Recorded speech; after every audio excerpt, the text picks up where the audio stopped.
கண்ணீரை துடைக்கும் கரங்கள் சபை வழங்கும் கருணையின் நேரம். கிருபையால் நிலை நிற்கின்றோம், தேவ கிருபையால் நிலை நிற்கின்றோம். கிருபையால் நிலை நிற்கின்றோம், தேவ கிருபையால் நிலை நிற்கின்றோம். கிருபை கிருபை கிருபை கிருபை கிருபை கிருபை கிருபை கிருபை கிருபையால் நிலை நிற்கின்றோம், தேவ கிருபையால் நிலை நிற்கின்றோம். கிருபையால் நிலை நிற்கின்றோம், தேவ கிருபையால் நிலை நிற்கின்றோம்.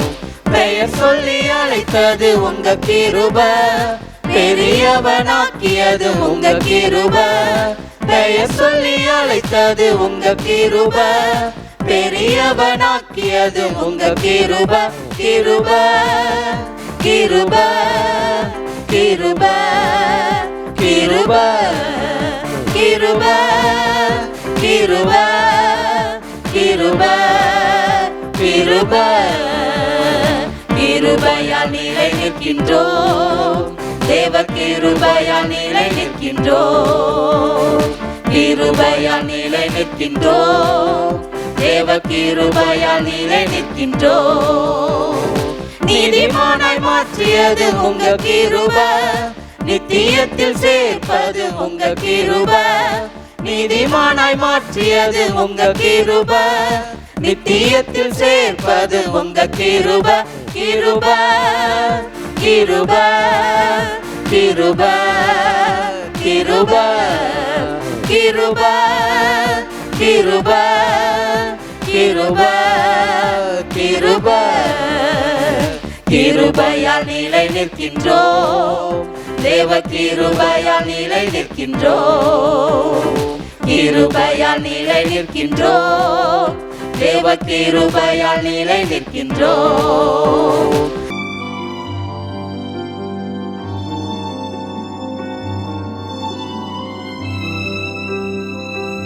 தேவ செய்தி பாஸ்டர் ஜெபரானி சாமுவேல் அவர்கள்.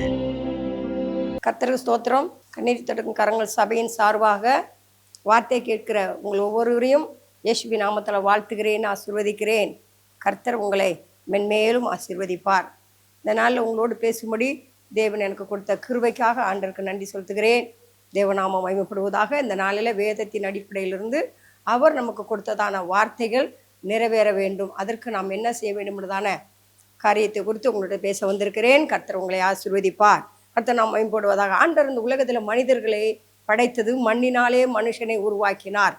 எல்லா ஜீவன்களையும் அவர் தான் உருவாக்கினார். மனுஷனையோ தன் கரத்தினாலே மண்ணை எடுத்து பிசைந்து ஒரு மனிதனை உருவாக்கி அந்த மனிதனிடத்தில் சொன்னார், நான் உன்னை ஆசீர்வதிப்பேன் சொல்லி. அதை தான் வேதத்திலும் வாசிக்கும் போது ஆதியாகமம் 1ஆம் அதிகாரம் 28ஆம் வசனத்திலும் வாசிப்போம் என்றால், பின்பு தேவன் அவர்களை நோக்கி, நீங்கள் பழுகி பெருகி பூமியை நிரப்பி அதை கீழ்ப்படுத்தி சமுத்திரத்தின் மச்சங்களையும் ஆகாயத்து பறவைகளையும் பூமியின் மேல் நடமாடுகிற சகல ஜீவ ஜந்துக்களையும் ஆண்டு கொள்ளுங்கள் என்று சொல்லி தேவன் அவர்களை ஆசீர்வதித்தார். தேவன் அவர்களை ஆசீர்வதித்தார்.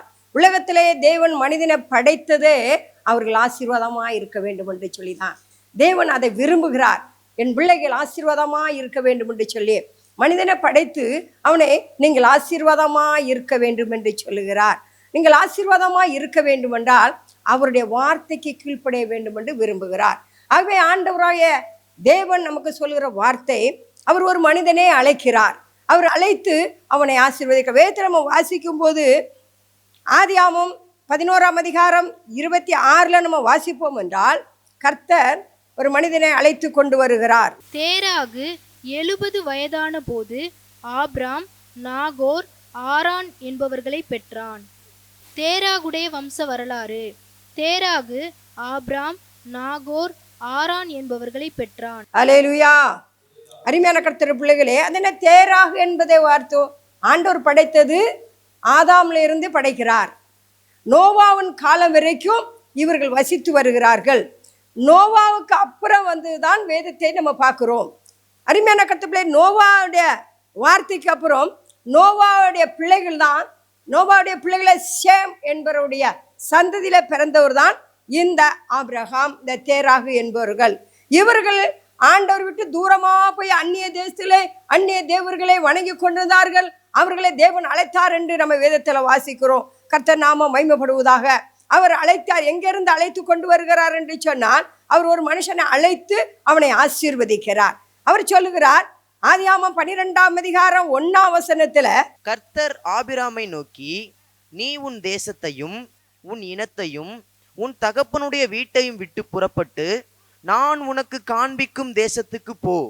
நான் உன்னை பெரிய ஜாதியாக்கி உன்னை ஆசீர்வதித்து உன் பேரை பெருமைப்படுத்துவேன். நீ ஆசீர்வாதமாய் இருப்பாய். அருமையான கர்த்தருடைய பிள்ளைகளே, ஆண்டவர் ஒரு மனிதனை அழைக்கும் போதே சொல்கிறார், நான் உன்னை ஆசீர்வதிப்பேன். ஆனா அவன் எப்படி இருக்க வேண்டும்? இந்த ஆபிரகாம் எங்க இருந்தார்? அவர் எப்படி அழைத்து கொண்டு வந்தார்? யோசுவா புஸ்தகத்தில் நம்ம வாசிக்கும் போது, யோசுவா 24 2 வாசிக்கும் போது நாம் தெரிந்து கொள்ளலாம். அப்பொழுது யோசுவா சகல ஜனங்களையும் நோக்கி இஸ்ரவேலின் தேவனாகிய கர்த்தர் சொல்லுகிறது என்னவென்றால், பூர்வத்திலே உங்கள் பிதாக்களாகிய ஆபிரகாமுக்கும் நாகோருக்கும் தகப்பனான தேராகு என்பவன் நதிக்கு அப்புறத்திலே குடியிருந்த போது அவர்கள் வேறே தேவர்களை சேவித்தார்கள். நான் நதிக்கு அப்புறத்தில் இருந்த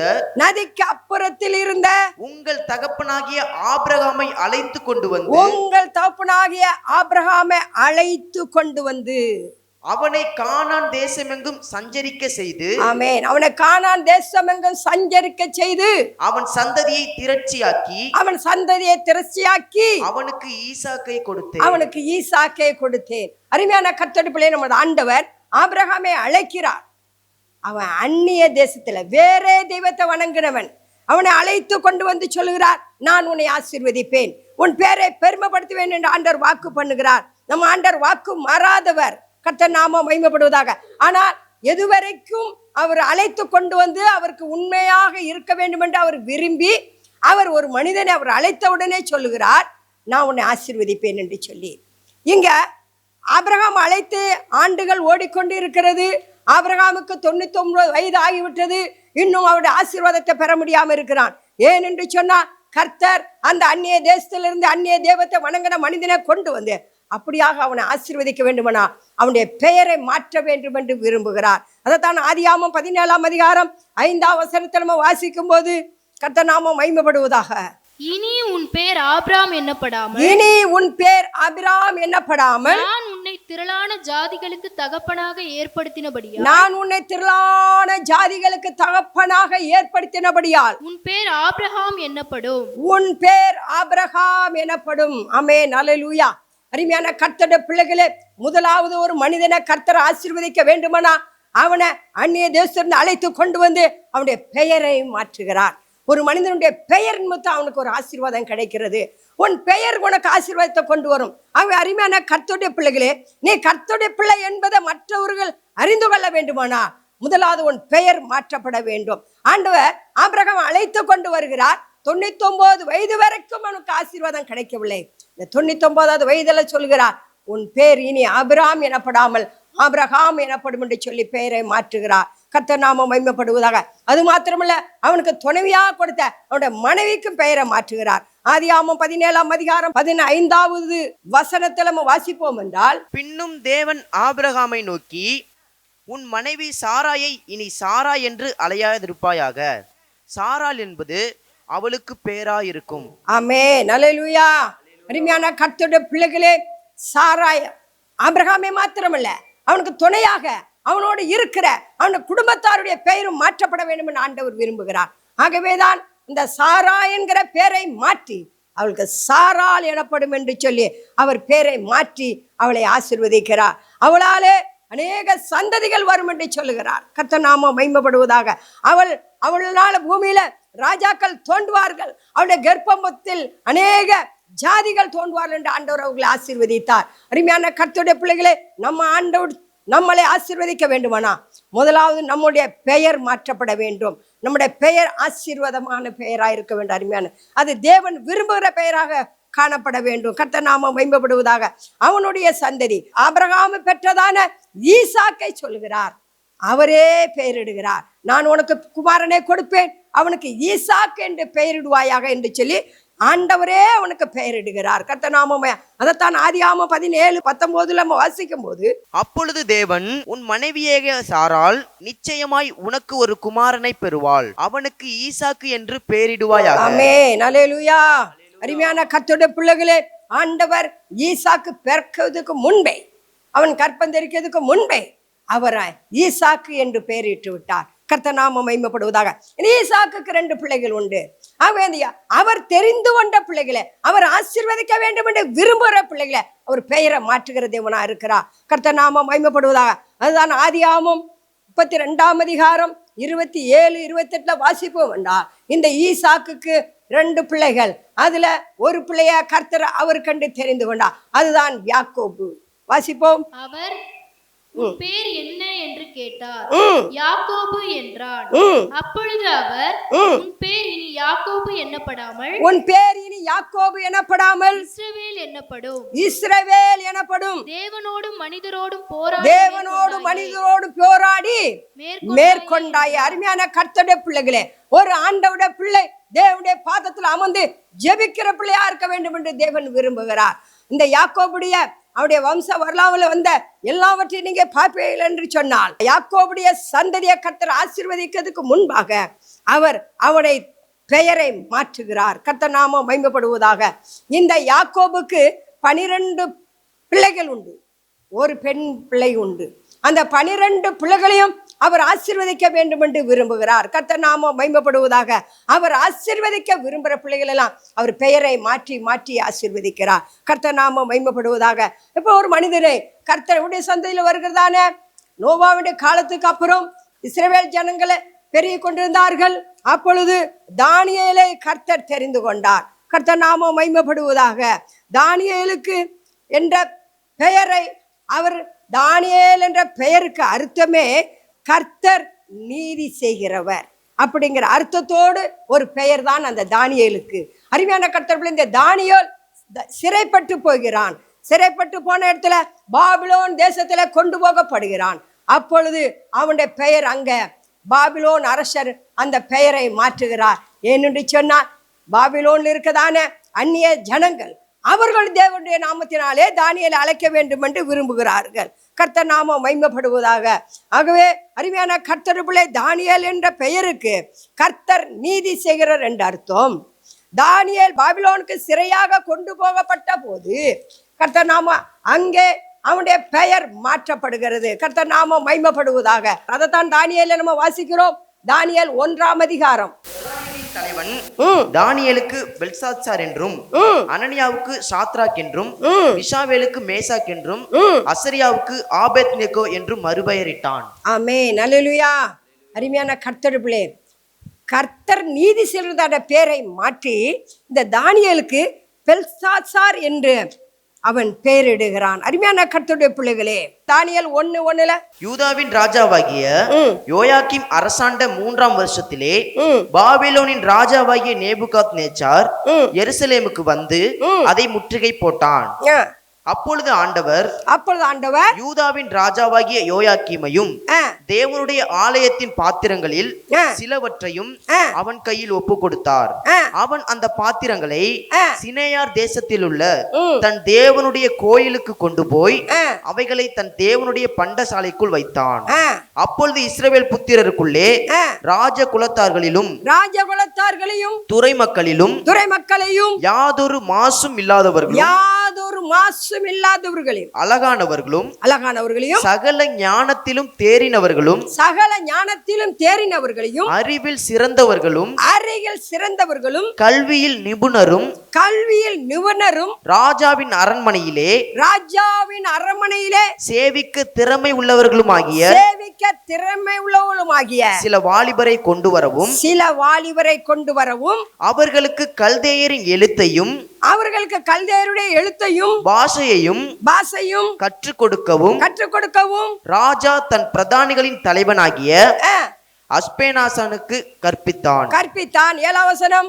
பிரதானிகளின் தலைவன் தானியேலுக்கு பெல்சாத்சார் என்றும் தானியேலுக்கு பெயரை மாற்றுகிறான். முதலாவது ஒரு ஆண்டவருடைய பிள்ளை ஆண்டவரை விட்டு தூரமா போகும்போது உன் பெயரை மாற்றுவான். நீ எதை செய்யக்கூடாதோ அதெல்லாம் செய்து பாவத்துக்குள்ளாகும் போது உன் பேரை கெடுக்கிறதே உன்னுடைய வேலையாக இருக்கிறோம்.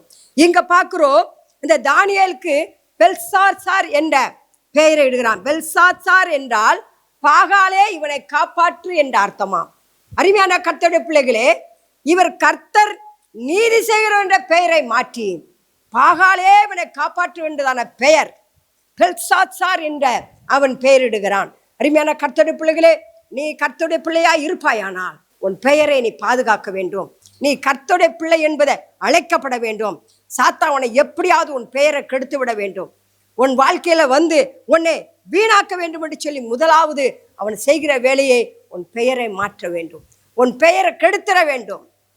இவன் நல்ல பிள்ளை நல்லவன் என்று கர்த்தருடைய பிள்ளை ஆலயத்துக்கு போவான் அப்படிங்கிற பெயரை நீ ஆலயத்துக்கு போகாம கர்த்தருடைய வார்த்தை கேட்காம இருப்பாயானால் அந்த சாத்தாவனை அப்படியாக உன் பெயரையே கெடுத்து விடுகிறான். அருமையான கர்த்தருடைய பிள்ளைகள், அது மாத்திரமல்ல, இந்த தானியேல் உண்மை உள்ளவனாக இருந்தான். அவன் உண்மை உள்ளவனாக இருந்தபடினால் கர்த்தருடைய ஆவி அவனுக்குள்ள இருந்தது என்று வாசிக்கிறோம். கர்த்தர் நாமமே. தானியேல் 6ஆம் அதிகாரம் 4ஆம் வசனத்துல, அப்பொழுது பிரதானிகளும் தேசாதிபதிகளும் ராஜ்யத்தின் விசாரிப்பிலே தானியேலை குற்றப்படுத்தும்படி முகாந்தரம் தேடினார்கள். ஆனாலும் ஒரு முகாந்தரத்தையும் குற்றத்தையும் கண்டுபிடிக்க அவர்களால் கூடாதிருந்தது. அவன் உண்மை உள்ளவனாய் இருந்தபடி அருமையான கர்த்தருடைய பிள்ளைகளே, தேவனை ஆராதிக்கிறவர்கள் உண்மை உள்ளவர்களாக இருக்க வேண்டும். இந்த தானியேல் உண்மை உள்ளவனாய் இருந்தபடினால் கர்த்தர் அவனோடே இருக்கிறார். கர்த்தர் நாமம் மகிமைப்படுவதாக. அவனுக்கு இப்பொழுது முதல்ல அவன் பெயரை மாற்ற வேண்டும் என்று அவன் திட்டமிட்டான். 2வது ஆகாரத்தால் அவனை தீட்டுப்படுத்த வேண்டும் என்று சொல்லி சாத்தான் திட்டமிடுகிறான். தானியேல் 1:5. ராஜா தான் உண்ணும் போஜனத்திலேயும் தான் குடிக்கும் திராட்சை ரசத்திலேயும் தினம் ஒரு பங்கை அவர்களுக்கு நியமித்து அவர்களை 3 வருஷம் வளர்க்கவும் அதன் முடிவிலே அவர்கள் ராஜாவுக்கு முன்பாக நிற்கும்படி செய்யவும் கட்டளையிட்டான். அவர்களுக்குள் யூதா புத்திரராகிய தானியேல், அனனியா, மிஷாவேல், அசரியா என்பவர்கள் இருந்தார்கள். பிரதானிகளின் தலைவன் தானியேலுக்கு பெல்சாத்சார் என்றும் அனனியாவுக்கு சாத்ராக் என்றும் மிஷாவேலுக்கு மேசாக் என்றும் அசரியாவுக்கு ஆபேத்நேகோ என்றும் மறுபெயரிட்டான். தானியேல் ராஜாவின் போஜனத்தினாலும் அவர் பானம் பண்ணும் திராட்சை ரசத்தினாலும் தன்னை தீட்டுப்படுத்தலாகாதென்று தன் இருதயத்தில் தீர்மானம் பண்ணுகிறான். அருமையான கர்த்தருடைய பிள்ளைகளே, முதல் உன் பெயரை கெடுக்க வேண்டும் என்று உன் பெயரை மாற்றுவான். 2வது நீ சாப்பிட ஆகாரத்தை அதை உனக்கு உன் ஆகாரத்தினால் உன்னை தீட்டுப்படுத்த வேண்டும் என்று சொல்லி உனக்கு ஆகாரத்தை அவன் கொடுப்பான். ஆகவே அருமையான கர்த்தருடைய பிள்ளைகளே, நீங்க தேவனால் தெரிந்து கொள்ளப்பட்ட பிள்ளைகள். அவன் சொல்லுகிறான், நான் தீட்டுப்படாதபடிக்கு தன் இருதயத்திலே தீர்மானம் பண்ணினான் என்று சொல்லி. ஆகவே அந்த தானியேலை போல உண்மை உள்ளவர்களாகவும் தன்னை தீட்டுப்படுத்தாதபடி தன்னை பாதுகாக்கிறவர்களாக இருக்க வேண்டும். அதற்கு தானியேல் என்ன சொல்லுகிறான்? தன்னை தீட்டுப்படுத்தலாகாதென்று தன் இருதயத்தில் தீர்மானம் பண்ணிக்கொண்டு தன்னை தீட்டுப்படுத்தாதபடி பிரதானிகளின் தலைவனிடத்தில் வேண்டிக் கொண்டான். பிரதான தலைவனிடத்தில் வேண்டிக் கொண்டான். என்ன வேண்டிக் கொண்டான்? என்ன வேண்டிக் கொண்டான்? தேவன் தானியேலுக்கு ஆ, பிரதானிகளின் தலைவனிடத்தில் ஆ, தயவும் ம், இரக்கமும் கிடைக்கும்படி செய்தார். ம், பிரதானிகளின் தலைவன் ம். தானியேலை நோக்கி, தானியேலை நோக்கி, உங்களுக்கு போஜனத்தையும் உங்களுக்கு போஜனத்தையும் பானத்தையும் குறித்திருக்கிற பானத்தையும் குறித்திருக்கிற ராஜாவாகிய என் ஆண்டவனுக்கு என் ராஜாவாகிய என் ஆண்டவனுக்கு நான் பயப்படுகிறேன். நான் பயப்படுகிறேன். அவர் உங்களோடொத்த ஆ, வாலிபரின் முகங்களை பார்க்கிலும் ஆ, உங்கள் முகங்கள் வாடி போனவைகளாக ஆ, நான் காண வேண்டியதென்ன? ஆ, அதனால் ம், ராஜா என்னை சிரசேதம் பண்ணுவாரே என்றான். ஆ, அப்பொழுது பிரதானிகளின் தலைவனாலே ஆ, தானியேல், ஆ, அனனியா, ஆ, மிஷாவேல், ஆ, அசரியா என்பவர்கள் மேல் ஆ, விசாரிப்புக்காரனாக ஆ, வைக்கப்பட்ட ஆ, மேல்ஷார் என்பவனை தானியேல் நோக்கி, ஆ. 10 நாள் வரைக்கும் 10 நாள் வரைக்கும் உமது அடியாரை சோதித்து பாரும். உம்முடைய சோதித்து பாரும். எங்களுக்கு புசிக்க எங்களுக்கு புசிக்க பருப்பு முதலான மரக்கறிகளையும் பருப்பு முதலான மரக்கறிகளை குடிக்க தண்ணீரையும் கொடுத்து குடுக்க தண்ணீரையும் கொடுத்து எங்கள் முகங்களையும் எங்கள் முகங்களையும் ராஜ போஜனத்தில் புசிக்கிற ராஜ போஜனத்தை புசிக்கிற வாலிபருடைய முகங்களையும் ஒத்து வாலிபர் முகங்களையும் ஒத்து பாரும் என்று சொல்ல. அருமையான கர்த்தருடைய பிள்ளைகளே, ராஜ போஜனம் என்றால் உங்களுக்கு தெரியும், மதுபானமும் பயங்கரமான ஆகாரம். இவர்கள் கேட்கிறார்கள் மரக்கறி எங்களுக்கு கொடுக்க வேண்டும்னு. ஆனா ராஜ போஜனம் அந்த காலத்துல நீங்க பார்ப்பேன் என்று சொன்னால், வேதத்தின் அடிப்படையிலே நீங்க பார்ப்பேன் என்று சொன்னால், சாமுவேல் அவர் சவுலை ஆசீர்வதிக்க ராஜாவாக அபிஷேகிக்கும்படி கர்த்தர் சொன்ன இடத்துக்கு போகும்போது அங்க ஒரு தொடையை அப்படியாக வைத்திருக்கிறார். ஒரு ஆட்டு தொடையை அப்படியே வச்சு அப்படி சாப்பிடுவார்களாம். அந்த சாப்பாட்டினால் அவர்கள் தீட்டுப்பட்டு போகக்கூடாதபடிக்கு அப்படிப்பட்டதான ஆகாரத்தால் அப்படிப்பட்ட மதுபானம் கொடுக்கப்படும். இந்த மதுபானத்தால் தன்னை தீட்டுப்படுத்தாதபடிக்கு தங்களை பாதுகாத்து கொண்டதான தானியேல் சொல்கிறான், 10 நாள் எங்களுக்கு சோதித்து பாருங்கப்பா, எங்களுக்கு மரக்கறியும் பருப்பும் கொடுங்கப்பா, நாங்கள் சாப்பிட்றோம். அந்த மட்டனும் சிக்கனும் அப்படிப்பட்டதான பயங்கரமான கறிகளையும் சாப்பிட்ற அந்த மதுபானங்களும் குடிக்கிற அவங்களோட முகத்தை, எங்கள் முகத்தை பாருங்க, இப்பொழுது எங்கள் முகமும் எப்படி இருக்கும்னு சொல்லி அவர் சொல்கிறார். அருமையான கர்த்தருடைய பிள்ளைகளே, அவன் சாப்பாட்டாலே தீட்டுப்படுத்தும்படி அவன் வருகிறான். ஆனால் அவனால் சாப்பாட்டால் தீட்டுப்படாதபடிக்கு தானியேல் தன்னை பாதுகாத்து கொண்டான். சாத்ராக் மேஷக் ஆபேத்நேகோ அவர்கள் சாப்பாட்டால தீட்டுப்படாதபடிக்கு அவர்களை பார்த்து, அப்ப சாத்தாண்டிய வேலையே முதலாவது உன் பெயரை மாற்றிடுவான், 2வது அதிலே நீ தீட்டுப்பட வேண்டும் என்று விரும்புவான், உனக்கு ஆகாரத்தை கொடுத்து உன்னை தீட்டுப்படுத்த வேண்டும் என்று விரும்புவான். அருமையான கர்த்தர்களே, தேவனால் தெரிந்து கொள்ளப்பட்டவர்கள், தேவன் உன்னை ஆசீர்வதிக்க விரும்புகிறார். அவர் மனிதனை உண்டாக்கி ஆசீர்வதிச்சார். அவர் ஆபிரகாமை அழைத்து நான் உன்னை ஆசீர்வதித்து உன் பேரை பெருமைப்படுத்துவேன் என்று சொன்னார். அந்த ஆசீர்வாதத்துக்கு தடையா இருக்கிறது முதல்ல உன்னுடைய பேர், நீ வாழ்க்கிற சாட்சியுள்ள வாழ்க்கை நன்றாக இருக்க வேண்டும். இதை கெடுக்கிறது சாத்தானுடைய திட்டமா இருக்கிறது. 2வது நீ உண்ணுற ஆகாரம், நீ மது குடிக்காதே, ஆண்டருக்கு பிரியமாக நீ இருப்பாயானா, எல்லாவற்றையும் வெறுத்து நீ தேவனுக்கேற்ற போஜனத்தை புசிப்பாயானா நிச்சயமா அவர் வாக்கு மாறாதவர் உன்னை ஆசீர்வதிப்பார். 3வதாக உன் ஆராதனையை அவர் மாற்றுவார். ஆராதனையை எப்படி மாற்றுகிறார்? கர்த்தர் நாம் மகிமைப்படுவதாக. தானியேல் 6ஆம் அதிகாரம் 7ஆம் வசனம். எவனாகிலும் 30 நாள் வரையில் 30 நாள் வரையில் ராஜாவாகிய உம்மை தவிர எந்த தேவனையானாலும் மனுஷனையானாலும் நோக்கி யாதொரு காரியத்தை குறித்து விண்ணப்பம் பண்ணினால் அவன் சிங்கங்களின் கெபியிலே போடப்பட ராஜா கட்டளை பிறப்பித்து உறுதியான தாக்கீது செய்ய வேண்டும் என்று ராஜ்யத்தினுடைய எல்லா பிரதானிகளும் தேசாதிபதிகளும் பிரபுக்களும் மந்திரிமார்களும் தலைவர்களும் ஆலோசனை பண்ணி கொண்டிருக்கிறார்கள். ஆதலால் இப்போதும் ராஜாவே, மேதியருக்கும் பெரிசியருக்கும் இருக்கிற மாறாத பிரமாணத்தின்படியே அந்த தாக்கீது மாற்றப்படாதபடி நீர் அதை கட்டளையிட்டு அதற்கு கையெழுத்து வைக்க வேண்டும் என்றார்கள். ஆமென், அல்லேலூயா. அருமையான கர்த்தருடைய பிள்ளைகளே, இந்த தானியேல் பாபிலோன் தேசத்துக்கு கொண்டு போகப்பட்டான். அங்க கொண்டு போன உடனே முதலாவது அவனுடைய பெயரை மாற்றினார்கள், 2வது அவனுடைய ஆகாரத்தை மாற்றினார்கள், 3வதாக ஆராதனை. அவன் ஆராதனை கர்த்தரை துதிக்கிறவன், ஆண்டவரோடு பேசுகிறவன், ஆண்டவருடைய பாதத்தில் அமர்ந்திருக்கிறவன். ஆராதனையை மாற்ற அருமையான கர்த்தர் இன்றைக்கும் அப்படிதான். ஞாயிற்றுக்கிழமை ஆராதனைக்கு போக வேண்டும் என்று நீங்கள் விரும்புவீர்கள். ஆண்டவர் சொன்ன வார்த்தை கீழ்ப்படிய வேண்டும் என்று போவீர்கள். அன்னைக்குதான் ஒரு முக்கியமான விருந்தாள் வரும். அன்னைக்குதான் நீங்க போக முடியாதபடி உன் சொந்தக்காரன் தேவை, அந்த தேவை, இந்த தேவை, கல்யாணம், அது இதுன்னு வைத்துக் கொண்டிருப்பார்கள்.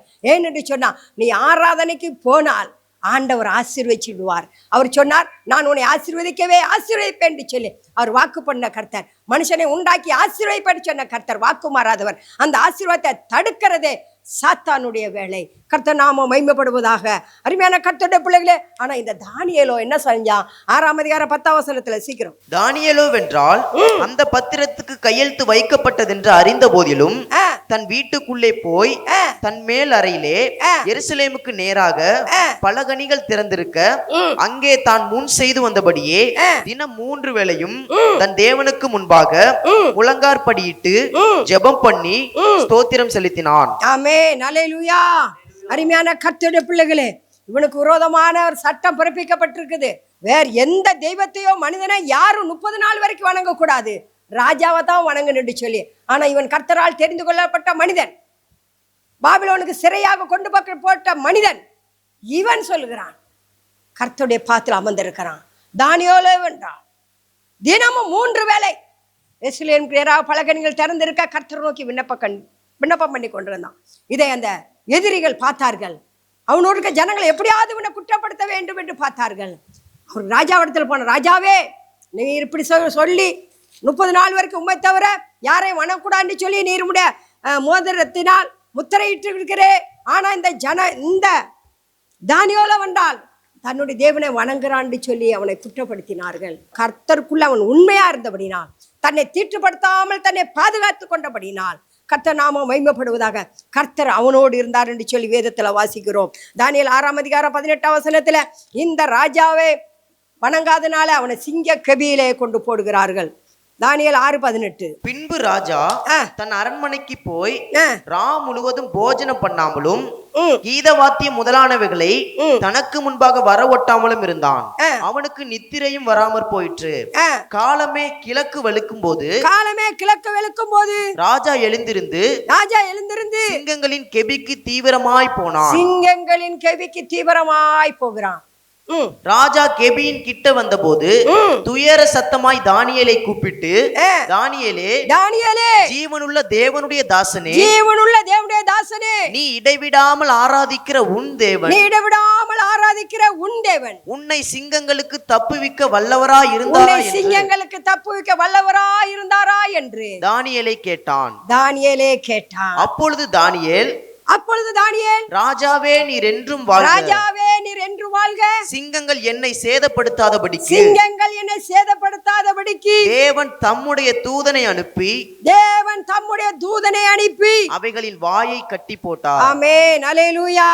அருமையான கர்த்தருடைய பிள்ளைகளே, நீ உண்மையா இருப்பாயானால், உன் பெயரினால் உனக்கு ஆசீர்வாதம் வேண்டுமானால், நீ உன்னுடைய பெயரை காத்துக்கொண்டு நீ நடப்பாயானால், ஆகாரத்தால் உன்னை தீட்டுப்படுத்தாமல் உன்னை பார்த்துக் கொள்வாயானால், இரவும் பகலும் தேவனை துதித்துக் கொண்டு இருப்பாயானால், இந்த தானியேலை போல கர்த்தர் உன்னை பாதுகாக்க வல்லவராக இருக்கிறார்.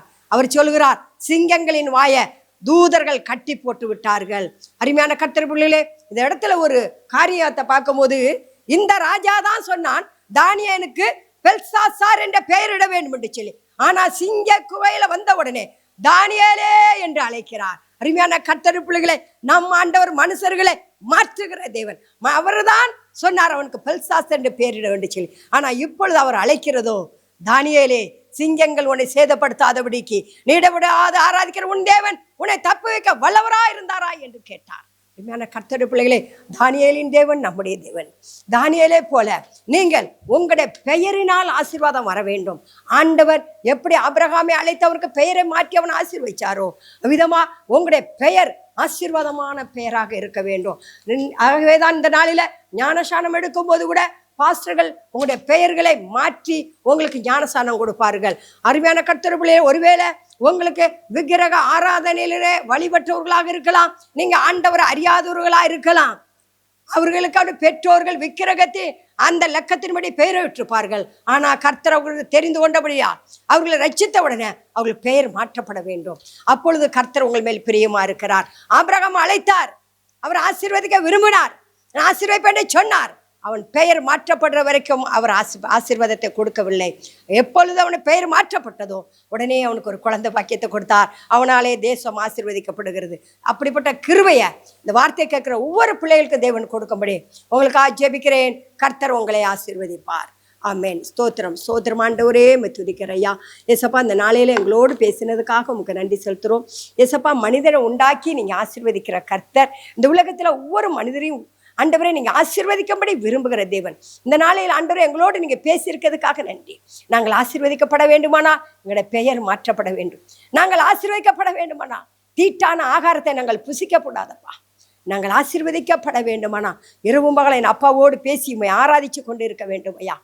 சத்துரு எந்த விதத்தில் எங்களை ஆராதனை தடை பண்ணி விடாதபடி, ஆராதனைக்கு போக விடாதபடி, தடை பண்ணாதபடி கர்த்தர்கள் ஒவ்வொருவரையும் காத்துக்கொள்ளுங்க. வார்த்தை கேட்ட ஒவ்வொரு பிள்ளைகளையும் பிதா குமாரன் பரிசுத்தாவின் நாமத்தில் ஆசீர்வதிக்கிறேன். காத்துக்கோங்க. எல்லாவற்றையும் இயேசுவின் நாமத்தை வேண்டிக் கொள்றோம் நல்ல பிதாவே. ஆமென். மேலும் விவரங்களுக்கும் உங்கள் ஜெப தேவைகளுக்கும் தொடர்பு கொள்ள கண்ணீரை துடைக்கும் கரங்கள் சபை 37A கல்லமேட்டு தெரு, கள்ளக்குடி, டால்மியாபுரம், திருச்சி மாவட்டம். செல்போன் எண்கள் 9788189982 மற்றும் 9842050930.